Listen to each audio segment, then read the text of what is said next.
Hello friends, நான் எங்கள் வீட்டிலையே கம்போஸ்ட் தயார் பண்ண போகிறோம். அதில் ஆட்டுப்புழுக்கையை நுணுக்கிக்கிட்டு இருக்காரு. நான் 30 தொட்டி தயார் பண்ணி வச்சுருக்கேன். அந்த தொட்டியில் தேங்காய் மட்டை போட்டிருக்கேன்.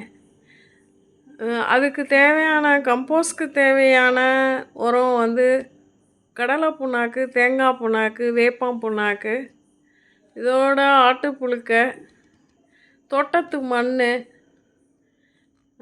டிஏபி ஒரு 2 கை போட்டேன். இது எல்லாத்தையும் ஒன்றா சேர்த்து நல்லா 4 தடவை பரட்டி எடுக்கிறாரு. ஏன்னா 30 தொட்டினால் அதிகமாக எங்களுக்கு கம்போஸ்ட் தேவைப்பட்டது. அதனால தான் அதிகமாக கலந்தோம். எல்லா தொட்டியிலையும் மண்ணை ரொப்புறாரு. தொட்டிக்கு அடியில் நான் தேங்காய் மட்டை ஒவ்வொரு தொட்டிலையும் 4 போட்டு அதில் அட்டைங்களை கிழிச்சு போட்டிருக்கேன். இப்போ நான் செடி கொஞ்சம் வச்சுருந்தேன், அதை நடுறேன். அந்த செடியோட வெளி கவரை கட் பண்ணி எடுத்துட்டு அப்படியே அந்த தொட்டியை நடுவில் குழியை நோண்டி உள்ளே அமுக்கி நட வேண்டியதுதான். சில பேர் அந்த கவரை எடுத்த உடனே அந்த மண்ணை கொஞ்சம் உடச்சி விடுவாங்க. அப்படி உடச்சி விட்டா வேறு டேமேஜ் ஆகிறதுக்கு வாய்ப்பு இருக்குது.